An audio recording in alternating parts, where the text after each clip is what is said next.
The candle on that small wooden table kept trembling, like it was fighting to stay lit, and honestly, it felt a lot like the fight going on inside me. It was Christmas Eve, the kind of night when laughter usually spills out of rooms and families pull in close. But there I was, sitting alone with my hands folded, my eyes tired, and my shoulders bowed under years of regret I couldn't shake.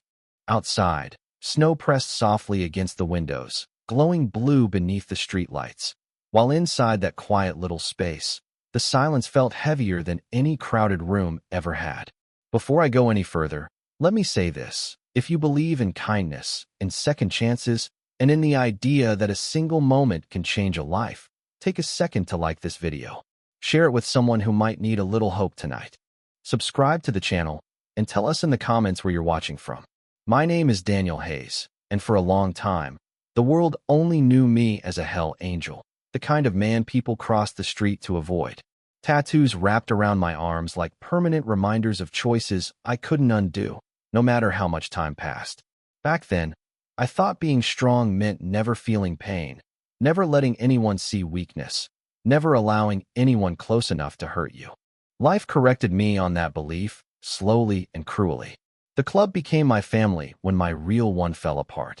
I lost friends to roads that never forgave mistakes, lost brothers to violence, and lost the woman I loved most because I never learned how to love her gently. Christmas Eve always hurt the worst because it showed me exactly what normal people had and exactly what I had thrown away. That night, I wasn't waiting for anyone. I honestly didn't believe anyone was coming for me anymore. The small roadside cafe was warm but nearly silent, dressed up with simple string lights and faded ornaments that looked like they'd been hanging there for decades. I came to that same cafe every Christmas Eve after leaving the club, always choosing the same table, ordering the same coffee, pretending the night was just another night like any other. I told myself it was better to be alone than to be disappointed again, better to expect nothing than to hope for something that never showed up. My thoughts drifted backward, to the son I never got to raise, the birthdays I missed, and the apologies I waited too long to say. The weight of it all pressed down on my chest, until even breathing felt like work. Then the bell above the door rang softly, cutting straight through my thoughts.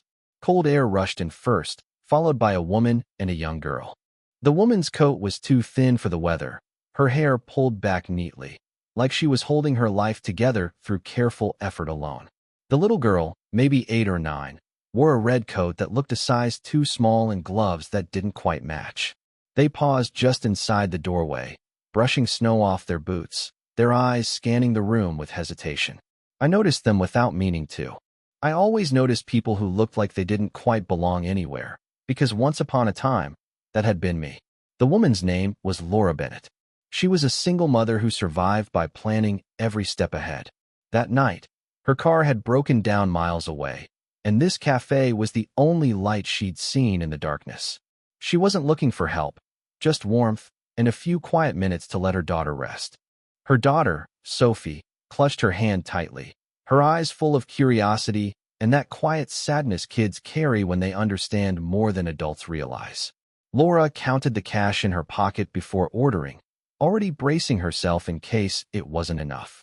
I watched from my corner, telling myself to look away. I didn't want reminders of families, of mothers protecting their children, of little girls who deserved fathers who actually showed up. But something about Sophie's careful steps and the way Laura smiled through exhaustion stirred something deep inside me. It wasn't pity. It was recognition. I knew what it felt like to carry responsibility alone, to pretend you weren't breaking because someone else depended on you.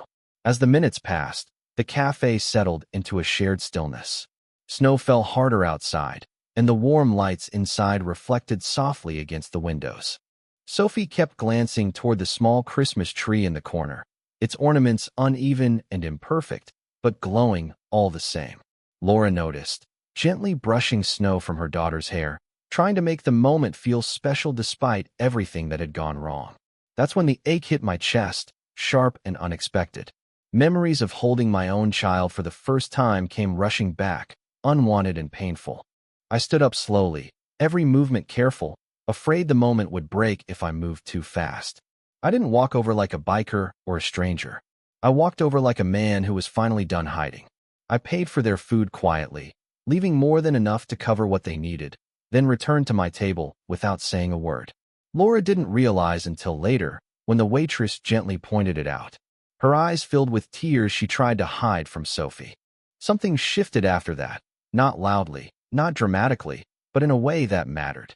Sophie smiled for the first time that evening, a real smile that reached her eyes. Laura looked around the cafe with a gratitude she hadn't expected to feel from a stranger. I sat back down, my heart racing, unsure why such a small act felt heavier than any road I'd ever ridden. I told myself it didn't change anything. Deep down, I knew it had. When Laura gathered their things to leave, the snow had piled high outside, the roads looked dangerous, and fear crept back into her chest. That's when I offered to help, using my old truck, the one that had survived more winters than I could count. I didn't promise miracles, just a safe ride to a nearby shelter where they could stay warm for the night.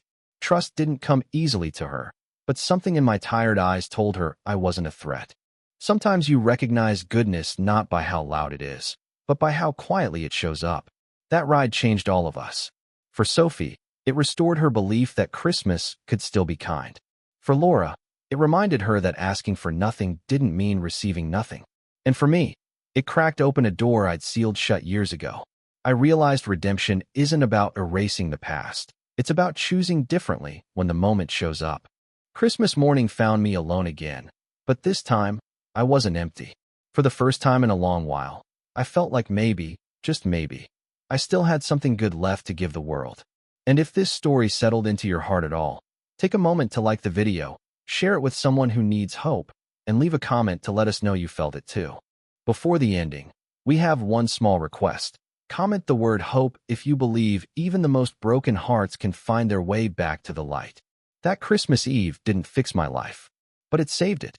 And sometimes, that's more than enough.